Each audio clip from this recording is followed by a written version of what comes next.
여호수아 11장 11절에서 18절까지 말씀만 읽도록 하겠습니다. 제가 봉독하겠습니다. 여호수아가 이같이 그 온 땅 곧 산지와 온 네겝과 고센 온 땅과 평지와 아라바와 이스라엘 산지와 평지를 점령하였으니 곧 헤일로 올라가는 할랄산에서부터 헤르몬산 아래 레바논 골짜기의 바알갓까지라. 그들의 왕들을 모두 잡아 쳐 죽였으며 여호수아가 그 모든 왕들과 싸운 지가 오랫동안이라.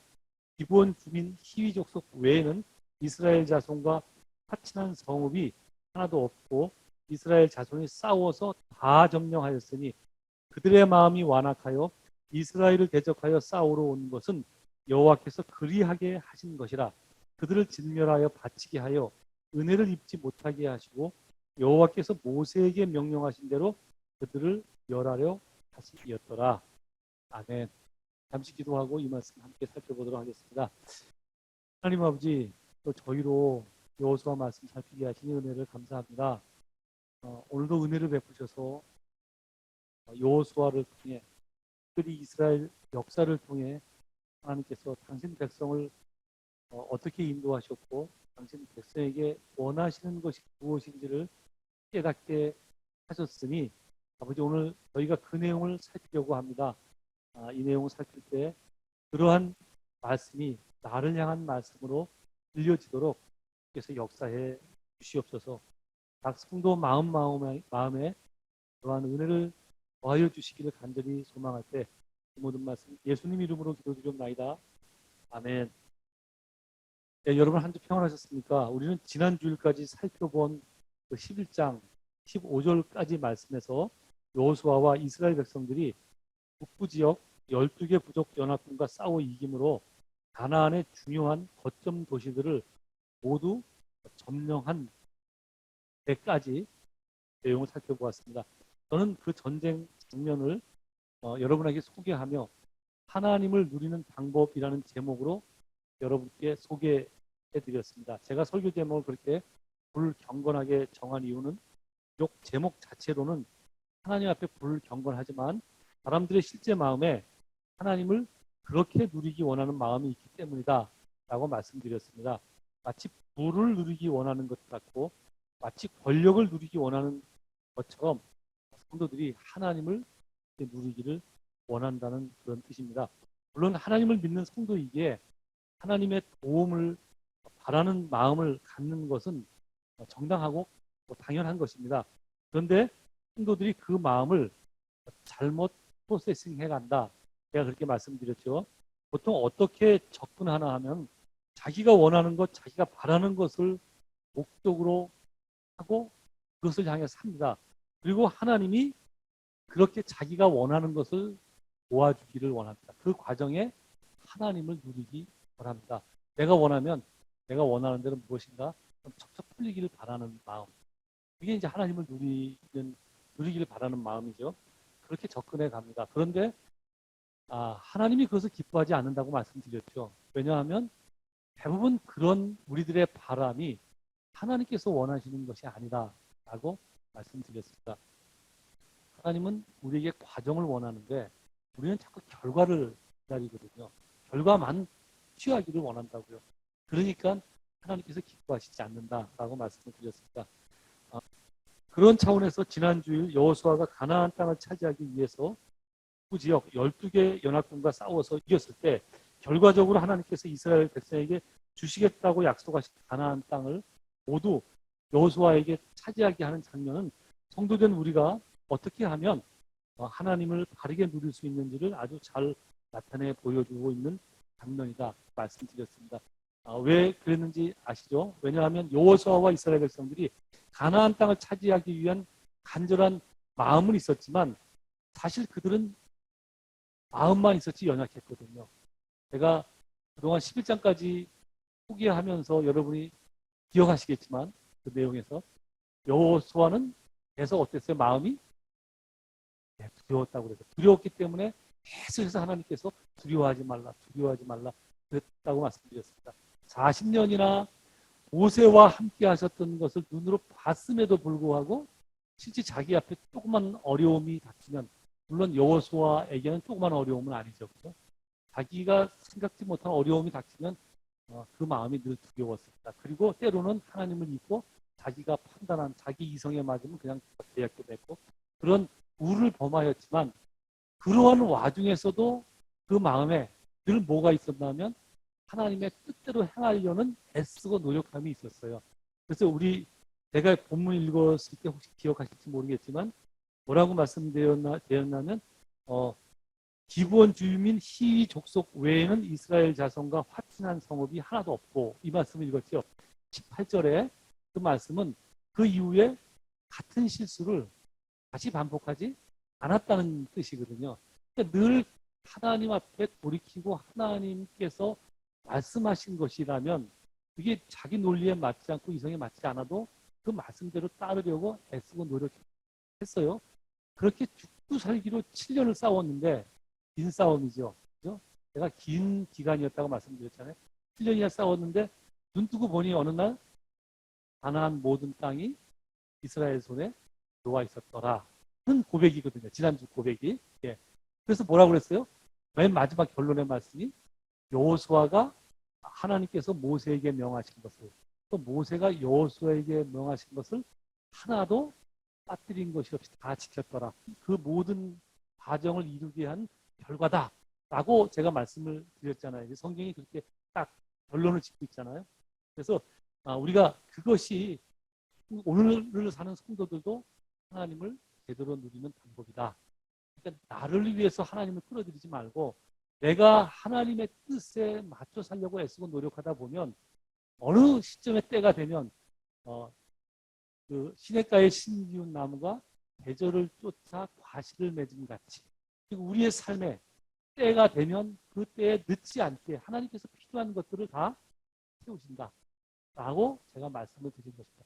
하나님은 그렇게 누려야 온전하게 누리는 것입니다.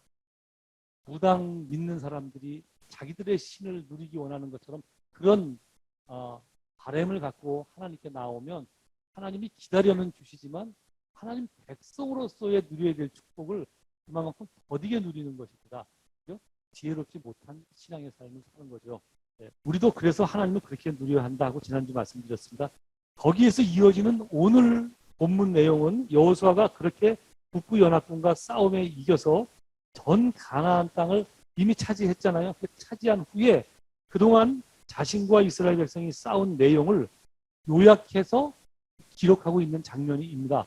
그러니까 우리가 그동안 여지까지 이루어진 모든 것을 어떻게 요약하는지 한번 살펴볼 필요가 있어요. 여호수아의 첫 번째 요약 내용은 자신이 차지한 가나안 땅의 범위를 소개하면서 하나님께서 왜 그 땅의 거민을 모두 멸하라 하셨는지를 소개하는 내용입니다. 오늘 설교의 주된 내용이죠. 왜 하나님께서 그 땅의 거민들을 다 멸하라 하셨는지. 우선 그 땅을 한번 살펴보겠습니다. 하나님께서 주신 땅을 어디까지 주셨는지 한번 함께 읽도록 하겠습니다. 16절에서 18절까지 말씀을 읽겠습니다. 16절 시작.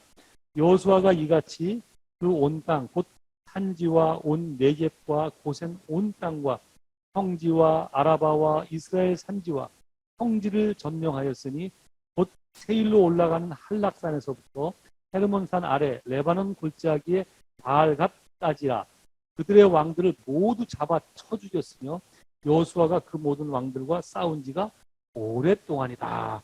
네, 읽긴 읽어도 어디를 말하는 것인지 잘 모르죠. 지도 위에서 제가 간단하게 그것부터 좀 설명해 드리도록 하겠습니다. 아까 지도 띄워주실래요? 네. 여기서 뭐라고 설명하고 있나 하면 그 온 땅 곧 산지와 온 네겝과 지금도 네겝 사막이라고 그래요. 이렇게 설명하고 있고 그 다음에 고센 온 땅과 그랬죠. 여기가 고센 온 땅이에요. 근데 성경을 좀 보신 분들은 헷갈릴 수 있어요. 고센은 애굽에 있는 땅 아닌가? 그죠? 고센이라는 뜻이 삼각주라는 뜻이에요. 그러니까 거기도 애굽에도 삼각주가 있지만 여기에 사해가 끝나는 요 부분 여기에 넓게 요 부분도 이게 고센 지역이에요. 그래서 고센이라고 표현을 한 거예요. 고센과 그다음에 평지와 그랬죠. 이스라엘에서 평지는 어디가 평지일까요? 예, 여기도 물론 평지긴 하지만 이제 가보시면 알겠지만 이 차 몇 대 지나가는 면적밖에 없어요. 그리고 깎아지듯 한 그런 절벽으로 계속 이어져요. 여기는 좀 평지기가 있어요. 근데 모래 사막이라 뭐 요즘은 농사를 짓는데 까지 이렇게 좋은 땅은 아니에요. 이스라엘의 유일한 평지는 여기 이스라엘 평지예요. 여기 갈멜산하고 여기가 이렇게 삼각대 모양으로 생겼는데 어느 정도 평지나 하면 여기서 요르단 땅이 보여요. 하나도 막힘없이. 그 정도로 여기가 이스라엘 평야입니다. 그리고 전에 말씀드렸지만 여기 하솔 지역도 굉장히 평야고 이 부분이 평야입니다. 우리가 요한계시록에 보면 제3차 대전이 아마겟돈에서 시작될 것이다 라는 말이 있는데 그 아마겟돈이 여기 이스라엘 평지역입니다. 고대부터 여기가 굉장히 전쟁이 많았던 지역인데 뭐 상징인지 실제 저기서 전쟁이 시작될지는 잘 모르겠어요. 그러나 어쨌든 아마겟돈이라는 지역이 여기를 말하는 겁니다.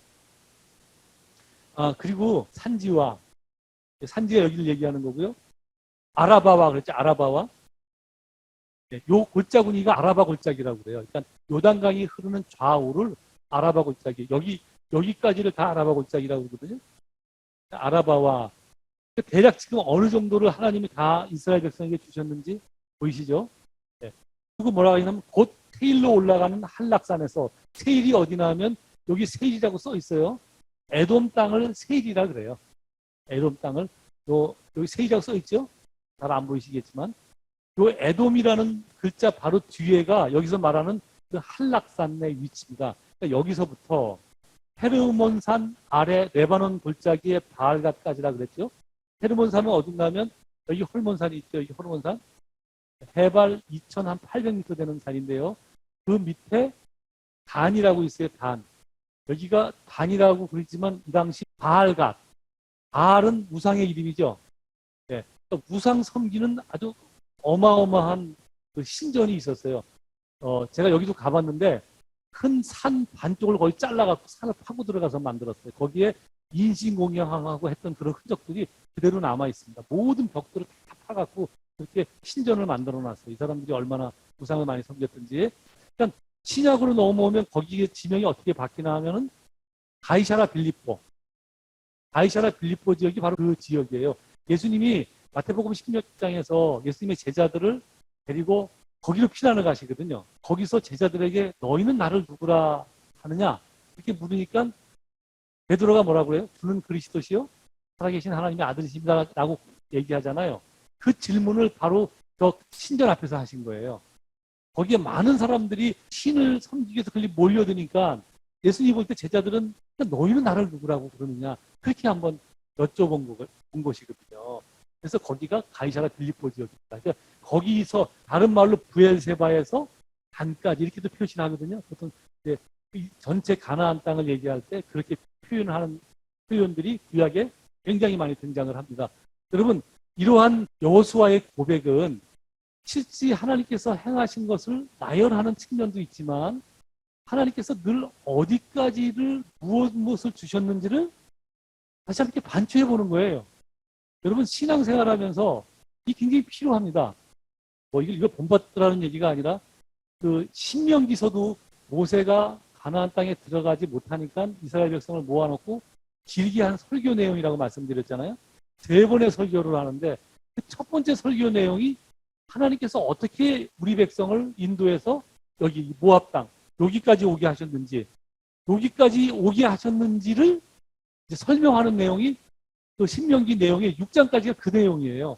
굉장히 하나님께서 어떻게 내 삶을 이렇게 인도하셨는가 이렇게 뒤돌아보는 게 굉장히 중요합니다. 모든 성경은 그렇게 뒤돌아보고 반추한 시점에서 기록을 해놓거든요. 이게 굉장히 중요합니다. 여러분들 삶도 한번 되돌아보십시오. 하나님께서 무엇을 축복하셨고 어떻게 인도하셔서 오늘 이 시점까지 오게 되었는지 자꾸 생각해 보셔야 돼요. 그렇지 않으면 꼭 자기가 잘나서 온 것처럼 돼요. 뭐만 생각해도 내가 노력해서 여기까지 살았다. 내가 고생해서 이 많은 결과를 이뤄냈다. 이런 생각만 들거든요.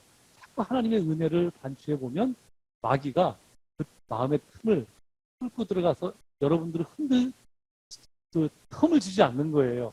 그러니까 늘 그것이 신앙의 삶을 사는 거고요. 하나님께서 여기까지 나를 인도하셨어. 늘 고백하고 그러는 것이 중요합니다. 이제 마지막으로 가장 중요한 내용이 그거죠. 왜 그들을 하나님께서 멸하라 하셨는지 굉장히 짧게 설명하는 내용이지만 굉장히 중요한 내용입니다. 그 전에 하나만 짧게 더 설명해 드리고 갈게요. 조금 더 설명이 필요한 구절이 바로 18절입니다. 여호수아가 오늘 본문에서는 단순하게 그 모든 왕들과 싸운 지가 오랫동안이다 라고 말하고 있지만 이건 요약하는 그 부분이기 때문에 굉장히 짧게 설명한 거지만 14장에 보면 여호수아가 갈렙과 가데스 바네아에서 가나안 땅을 정탐하러 출발했을 때 자기 나이가 40이었다. 이렇게 고백을 해요. 그리고 뭐라고 고백을 하냐면 지금 내 나이가 85세다. 그렇게 고백을 해요. 그러면 갭이 몇 년이 생기죠? 45년이 생겨요. 45년. 근데 그 여호수아가 광야에서 산 기간이 몇 년이나 하면 38년이에요. 왜냐하면 가데스 바네아까지 오는 데가 한 1년 걸렸거든요. 그리고 지금 그 점령에 들어가는 그 과정까지 기간이 있고 그래서 대략 그 기간을 빼면 광야 생활하는 게 한 38년 돼요. 그럼 45년 갭에서 38년을 빼면 몇 년이 걸려요? 몇 년이 남아요? 7년. 그래서 그 전쟁이 7년 동안 싸웠다고 우리가 아는 거예요. 남은 기간 내리 전쟁을 한 거예요. 7년 동안이나. 여러분 이 장면이 왜 우리에게 중요하나 하면 마치 하나님이 도우시고 하나님께서 함께 하시면 이 전쟁이 쉽고 빨리 끝냈을 것 같아요.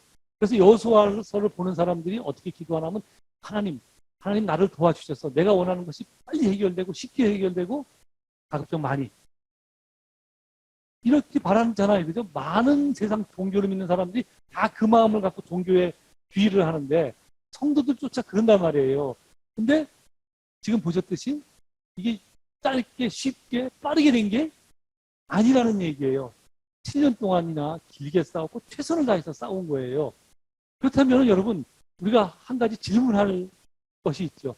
아니 주시겠다고 그러셨는데 뭘 그렇게 힘들게 줘? 좀 쉽게 주면 좋지. 그죠? 하나님은 왜 그러실까요?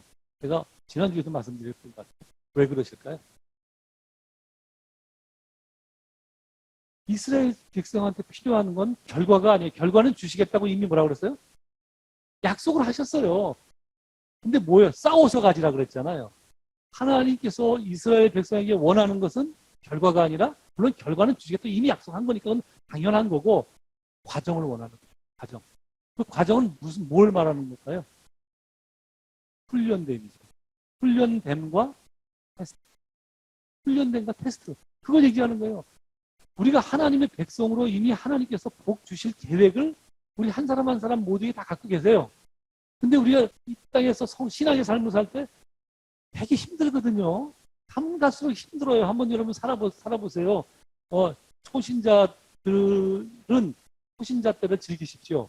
하나님께서 기도 응답을 잘해 주시거든요. 근데 신앙생활을 하면서 신앙의 연조가 1년 1년 깊어지면 참 힘들어요. 왜 이렇게 어려운 일도 많고 힘든 일이 자꾸 생기는지 몰라요. 근데 그렇게 하는 이유가 있어요. 하나님께서 여러분을 훈련시켜 복 주시기 위함이에요.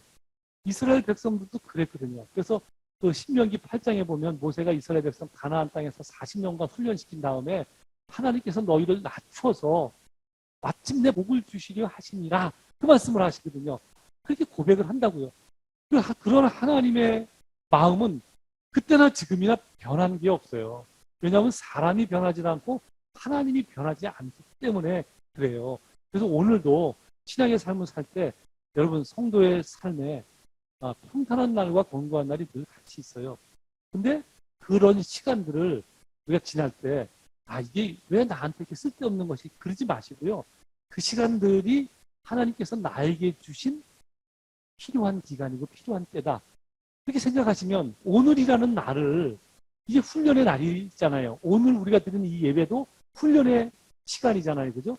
그러니까 그 하루하루의 날이든 예배든 조금 더 진지하게 하나님 앞에 다가설 수 있어요. 그렇게 신앙의 삶을 우리는 살아야 돼요. 매일 조금 더 진지하게. 그러니까 늘 그렇게 살 수는 없잖아요. 우리가 연약해서 잊어먹고 때릴 땐 그렇지 못하게 살고 하나님이 다 아세요. 아시지만 그래도 끊임없이 자꾸 그러한 삶을 하나님의 백성답게 살라고 마음을 자꾸 돌이키고 노력하고 애쓰고 이런 게 필요한 거예요. 그래서 내일 기도하라는 거고, 그래서 늘 말씀을 챙기라는 거예요.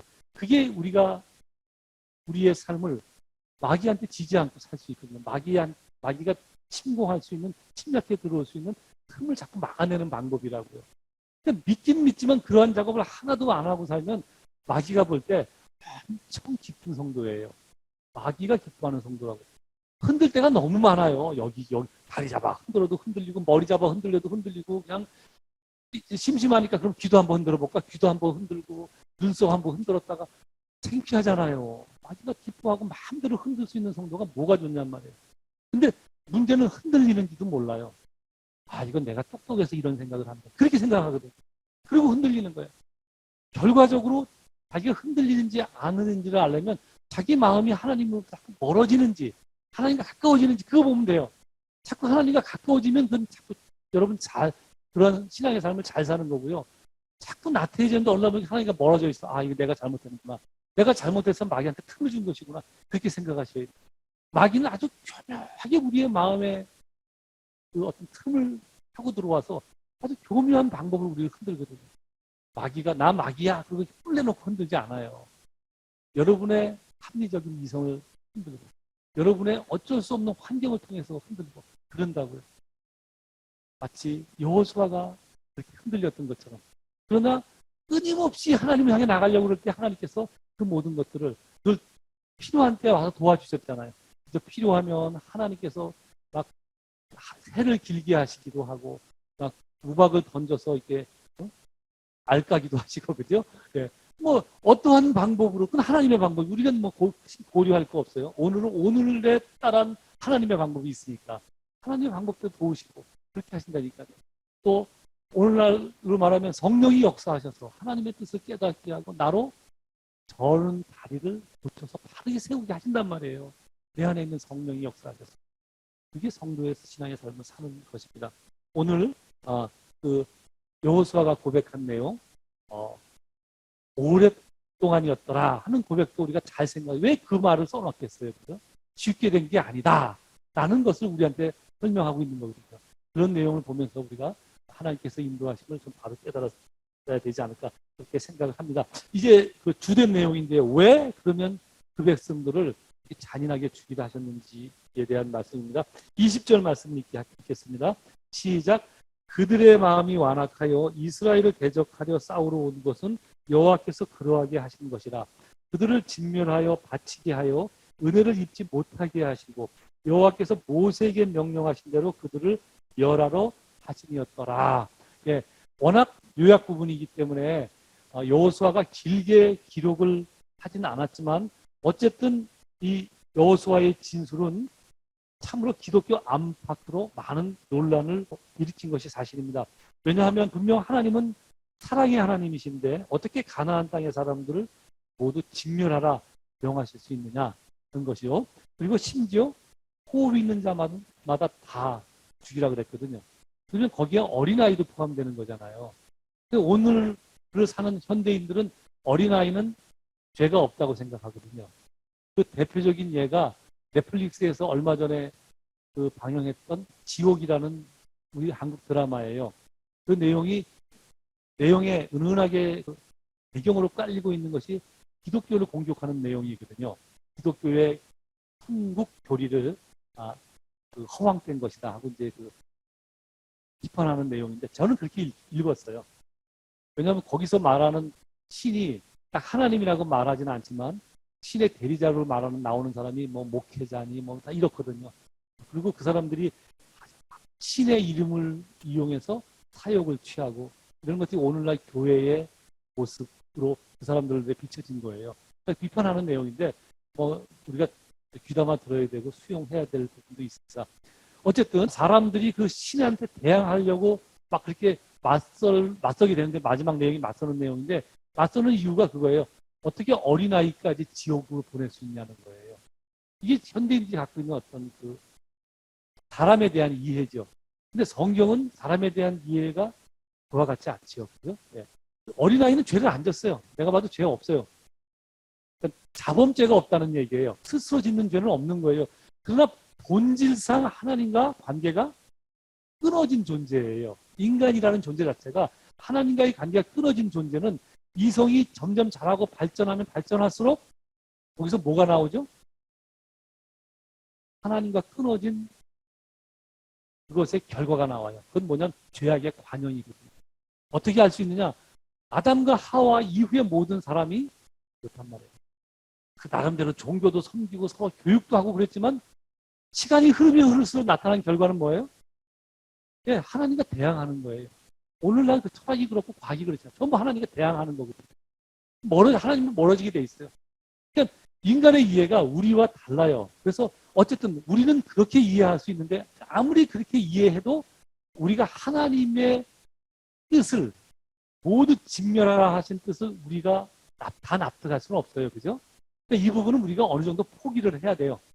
어느 정도 이해하려 해도 이해가 안 되는 부분이 있다라는 것은 어느 정도 포기를 하고 그러나 그럼에도 불구하고 성경은 열심히 우리에게 설득을 하시거든요.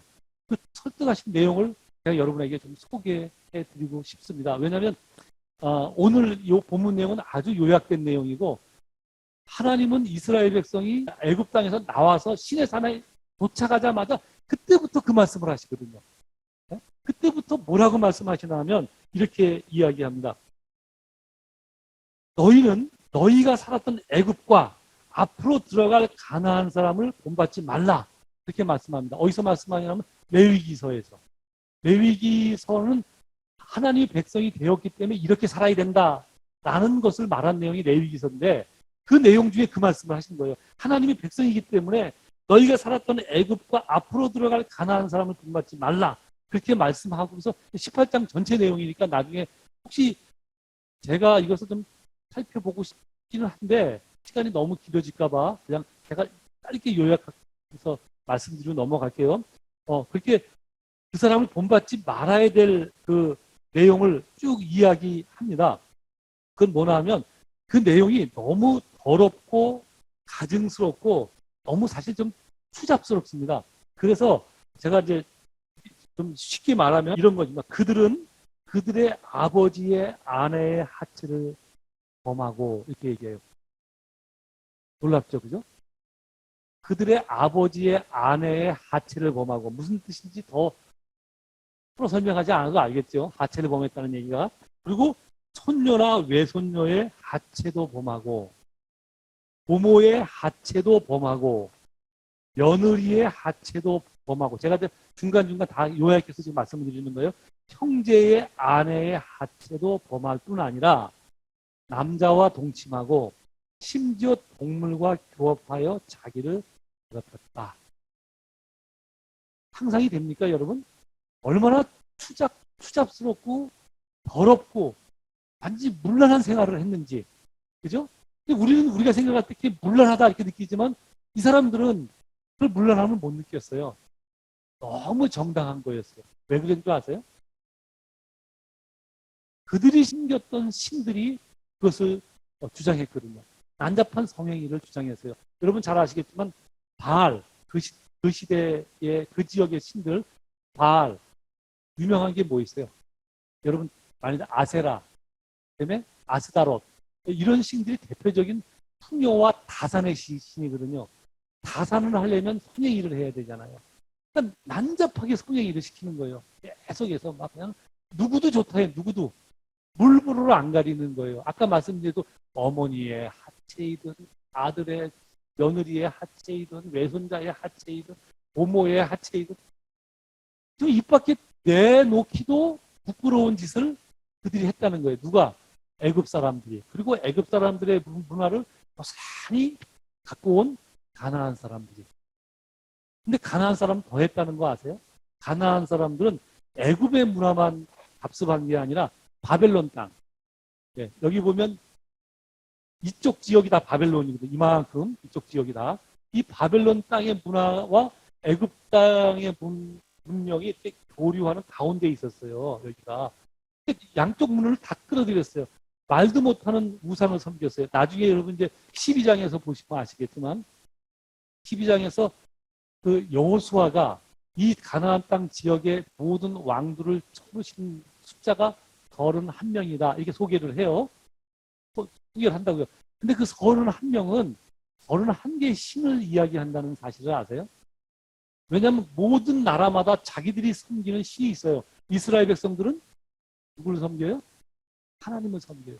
그 모든 부족들이 그래요. 얼마나 잡신들이 많았냐면, 근데 그 잡신들이 다 공통적으로 풍요와 다산의 신들이에요. 그래서 심지어 풍요와 다산을 위해서 어떤 죄악까지 저질렀나 하면, 이게 아드람 멜렉, 아남 멜렉이라는 그 두 신이 있어요. 또는 시돈의 여신인 하늘의 황후라는 신이 있어요. 그게 다 이제 레위기에서 모세오경 여기저기 나오는 신들의 이름인데, 그런 신들이 어떤 일까지 시켰나 하면 인신공양을 시키는데 자기 자식을 불에 태워서 바치기까지 하라고. 그래서 이 가나안 땅 사람들이 그러한 제사를 드렸어요. 자기 자식을 불에 태워서. 여러분, 하나님이 가장 싫어하는 죄가 그런 죄예요. 사람이 사람을 향해서 그강무도한 죄를 저지르는 거예요. 여러분 그거 아세요? 중남미의 3대 문명 있죠. 아즈텍, 그다음에 잉카, 또 하나가 뭐 있는지 기억이 안 나요. 언젠가도 기억이 안 난다고 말씀, 또 기억이 안 나요. 아즈텍, 잉카, 또 뭐 있죠? 마야. 어유 집사님 최고입니다. 그 문명들이 여러분 15세기까지 존재했다는 거 아세요? 비교적 근데 우리나라 그 얘기하면 2조 초기 때까지도 그 나라가 있었어요. 근데 오늘날 그런 문명들이 왜 망했는지도 다 모르고 없어졌어요. 그죠? 희한하잖아요. 그때까지 있었던 문명 중에 그렇게 감쪽같이 근거 없이 사라진 문명이 없어요. 그 오래된 것도 남았는데 그들이 왜 없어졌을까요? 물론 왜 없어졌는지 몰라요. 근데 제가 추정하는 거예요. 그들에게서 나타나는 그 공통적인 흔적이 뭔지 아세요? 인신공양 흔적이에요. 사람을 잡아서 생사람을 심장을 뽑아갖고 제사를 다 드리고, 그런 신들, 그 멕시코에 가면 뭐 달의 신전, 뭐 별의 신전, 그 위에가 다 그거 하던 데거든요. 얼마나 추악한 죄냐고요. 그래서 하나님께서 뭐라고 그러냐면 레위기 20장 16절에서 18절까지 읽으면 이렇게 말씀합니다. 오직 내 하나님 여호와께서 내게 기업으로 주시는 이 민족들의 성읍에서는 호흡 있는 자를 하나도 남기지 말지니 곧 헷 족속과 아므리 족속과 가나안 족속과 브리 족속과 히이 족속과 여부 족속을 내가 진멸하되 내 하나님 여호와께서 내게 명령하신 대로 하라. 이는 그들이 그 신들에게 행하는 모든 가증한 일을 너희에게 가르쳐 본받게 하여 너희가 너희 하나님 여호와께 범죄하게 할까? 어린아이까지 그렇다고 다 죽여? 그건 뭐 너무한 거 아니야? 물론 그럴 수 있어요. 그렇게 우리는 생각할 수도 있지만 하나님의 입장에서 한번 생각해 보자는 거예요. 인간이 하나님의 입장을 다 생각할 수 없겠지만 하나님의 입장에서 볼 때 하나님은 진짜 너무나 가증한 일을 한 인간들을, 하나님은 사랑이 하나님이지만 공의의 하나님이시거든요. 두 개가 늘 같이 서 있다고 그랬어요. 반드시 진멸할 건 진멸하고 징계할 건 징계하시거든요. 여기는 징계를 해야 되고 진멸을 시켜야 되는데 다 진멸시킬 수가 없으니까 그것들이 뿌리를 내리고 그 여파를 감염을 시키기 전에 소위 말해 암세포를 도려내는 그 수술을 하신 거예요. 우리는 그렇게 이해할 수 있어요. 그죠? 앞에서 보니까 하나님의 애타는 마음이 읽혀지잖아요. 그걸 이 시간 우리들 입장에서 아이도 너무 하잖아요. 그건 우리의 시각이 되니까. 그것을 그대로 살려뒀을 때 그들의 교육을 받고 자라나는 아이들이, 그 문명에서 자라는 아이들이 어디를 가겠냐 이거예요. 여러분 보십시오. 이스라엘 사람들이 애굽에서 자랐어요. 애굽에서. 그래서 애굽의 문명에 그걸 다 보고 듣고 그러고 자랐어요. 근데 이스라엘 사람과 애굽 사람의 차이가 뭐가 있을까요? 이스라엘 사람들은 끊임없이 귀에서 듣는 게 있어요. 늘 자신들이 입에서 얘기하는 게 있어요. 아브라함의 하나님, 이삭의 하나님, 야곱의 하나님, 또는 내 조상의 하나님. 그래서 이스라엘 백성이 애굽에서 종으로 400년 동안 살 때 한 300년은, 한 200년 가까이는 잘 살았잖아요. 요셉의 가족이라는 이유로 풍족을 누리고 살았는데, 그 요셉을 모르는 다른 왕조가 들었을 때부터 이제 종이 돼서 고난을 받기 시작했거든요. 그래서 그들이 고난을 당하다 그때야 비로소 누구를 생각한 거예요? 애굽의 많은 신들 중에 어느 신을 생긴 게 아니라 자기 조상의 하나님을 그때 찾은 거예요. 그러니까 그들의 마음속에 있었던 중요한 차이는 하나님을 알고 있었다는 거예요. 그러니까 하나님을 알고 있었던 거와 그런 잡신을 알고 있었던 사람들의 삶의 궤적은 차이가 엄청나게 나요. 바로 이 부분이 다른 거예요, 여러분. 우리가 세상 사람들과 뭐 달라서 다른 게 아니에요. 하나님께서 내 안에 하나님을 아는 지식을 주셨어요. 그래서 우리가 믿음을 뭐라고 그래요? 은혜다 이렇게 얘기하는 거예요. 은혜가 무슨 뜻이라고요? 예, 원인이 나에게 없다는 거예요. 하나님 넣어주신 거예요. 값없이 받은 선물이라고요. 그래서 우리는 은혜라고 말하는 거예요.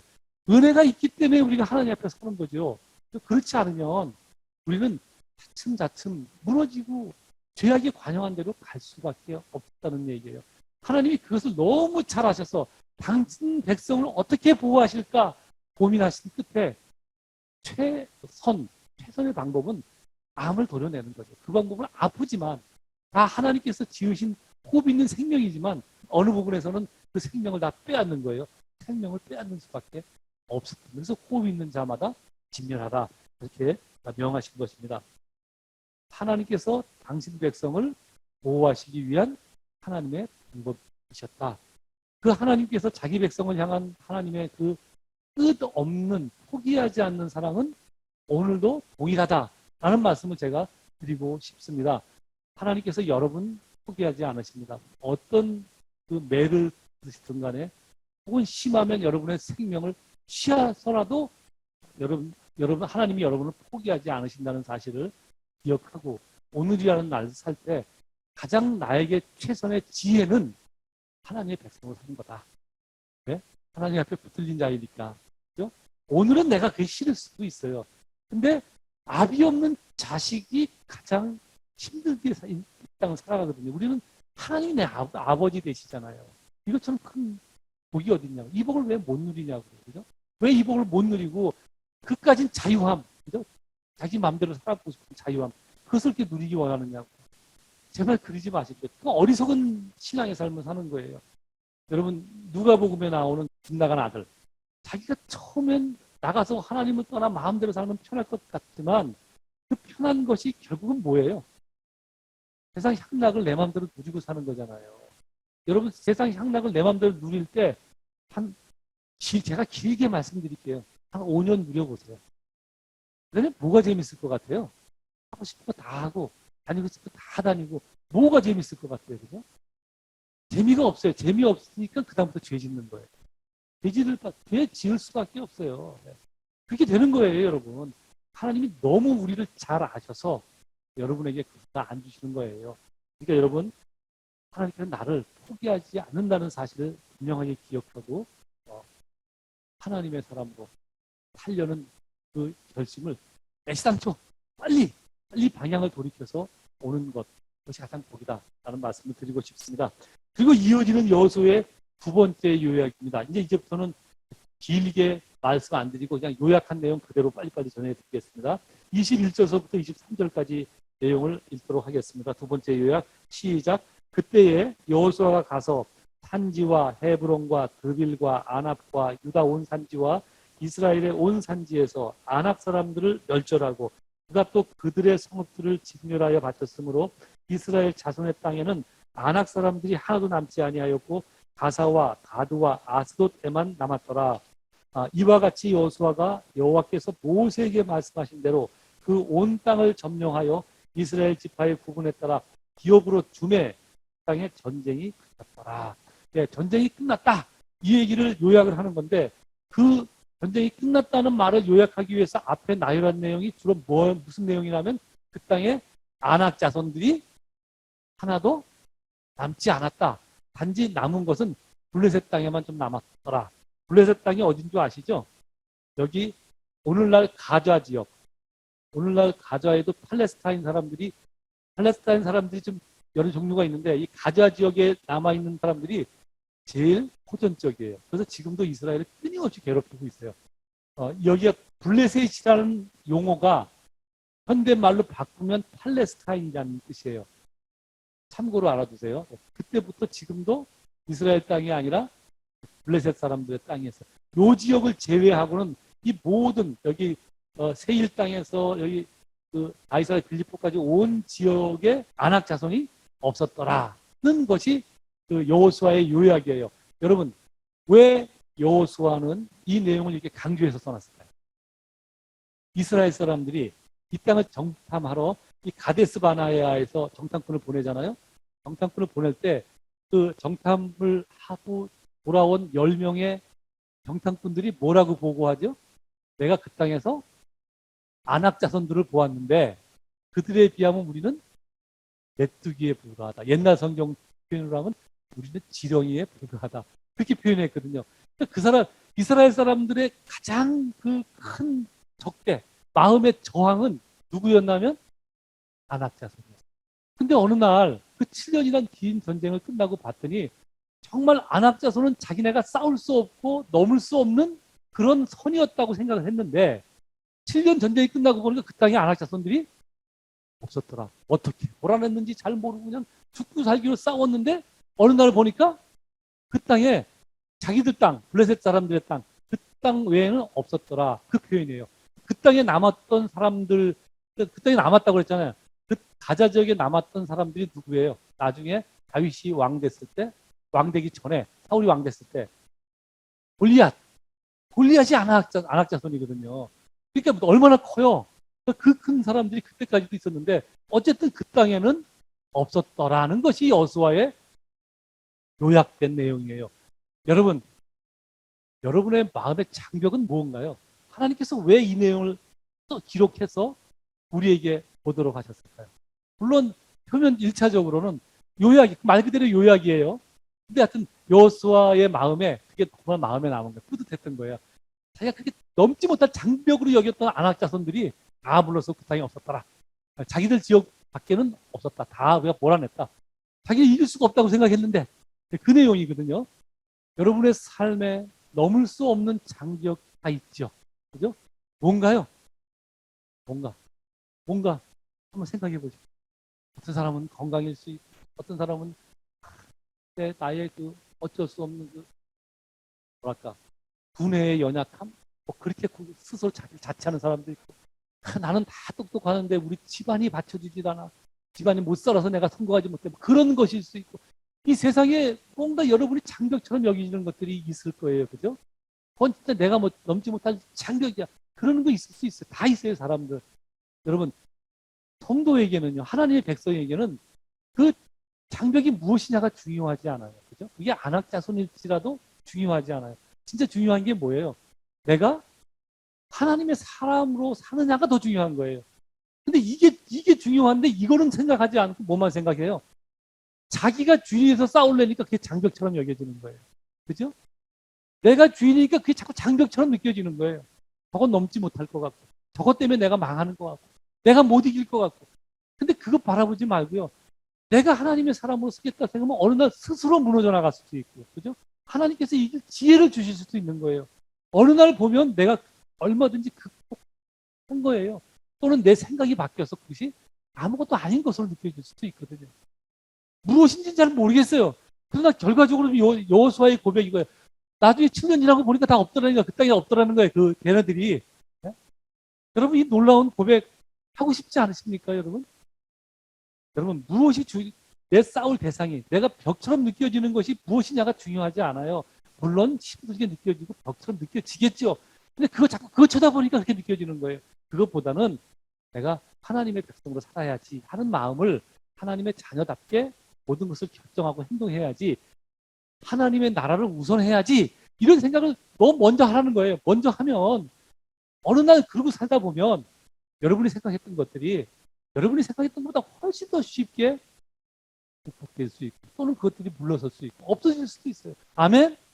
예, 오늘 여호수아가 그 내용 보여주잖아요. 그렇죠?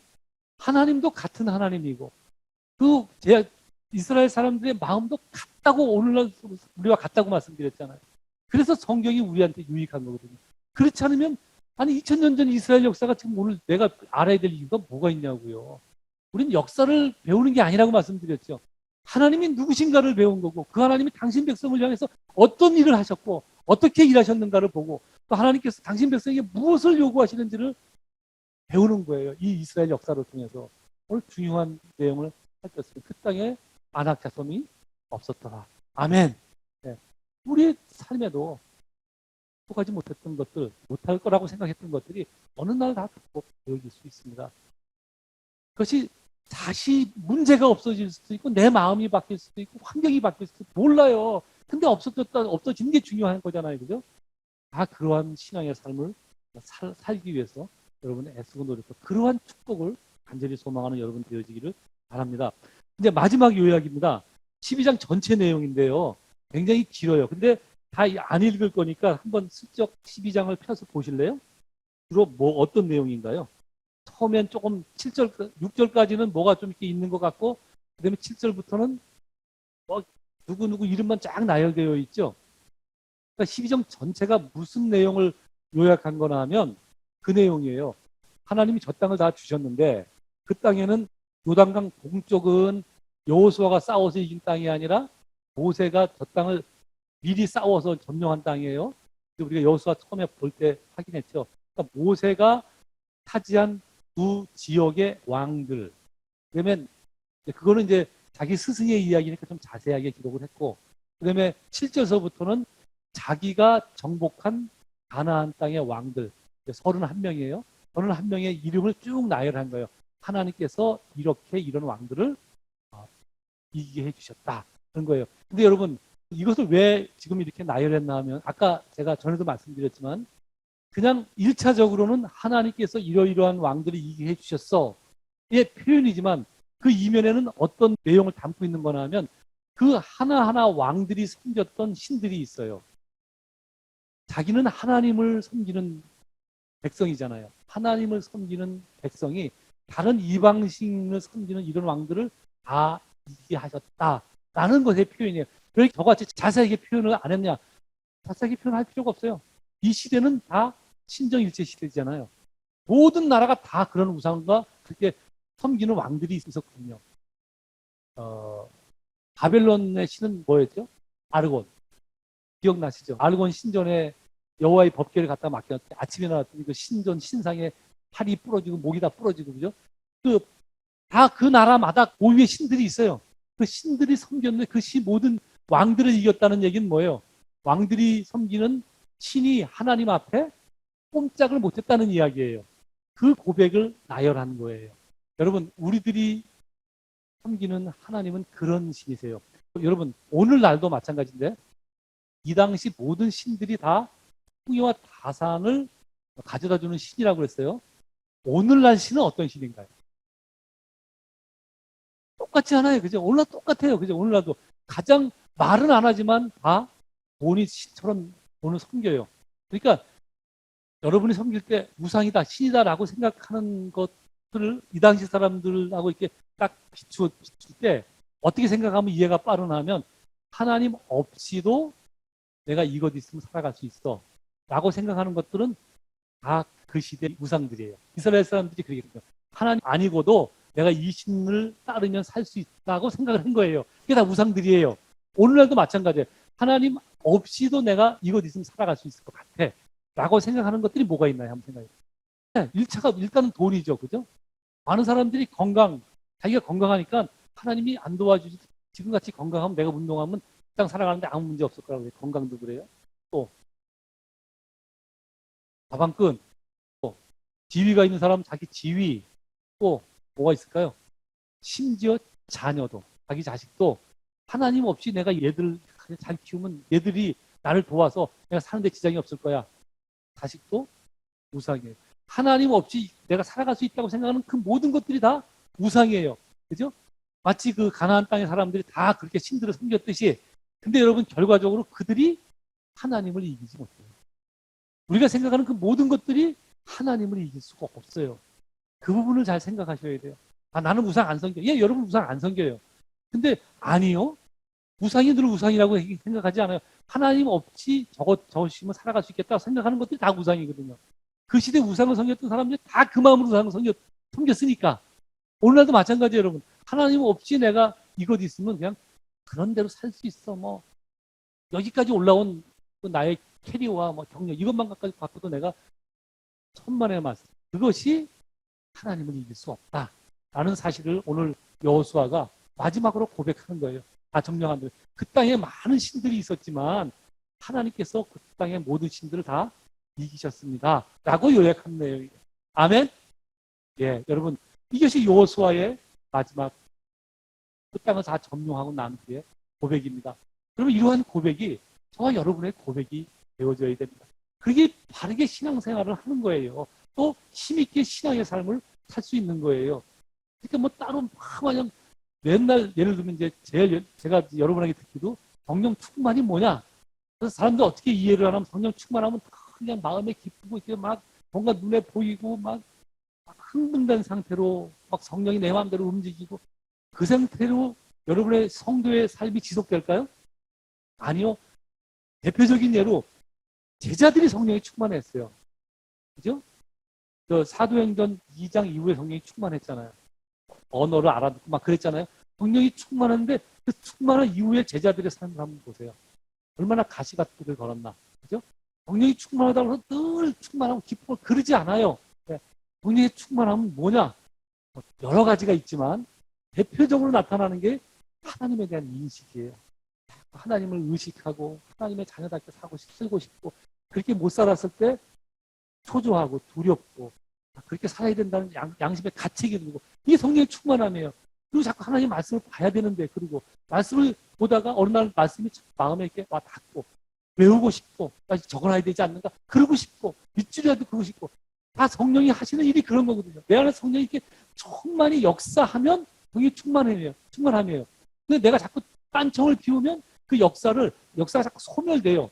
내가 의지적으로 소멸시킬 수도 있고 그것이 성령이 역사하다가 자꾸 여러분들의 그 딴 생각에 막히기도 하고 그죠? 마귀가 흔들면 흔드는데 여러분의 방향이 돌아가면 옆에서 성령이 뭐라고 얘기해도 자꾸 못 듣거든요. 안 들려요. 성령이 하시는 말씀이. 예민하면 예민할수록 잘 들리는데 안 들리거든요. 근데 그렇게 산다는 거예요. 여러분 이제 마음을 돌이키시고 그래서 우리가 하나님이 누구신지를 좀 깊이 깨닫고 하나님과 함께 하시면 내 삶에 이런 승리가 나에게 주어진다라는 것을 깊게 생각하면서 오늘 그 여호수아의 요약이 나의 삶의 인생의 요약이 되어지기를 간절히 소망합니다. 아멘. 기도하겠습니다.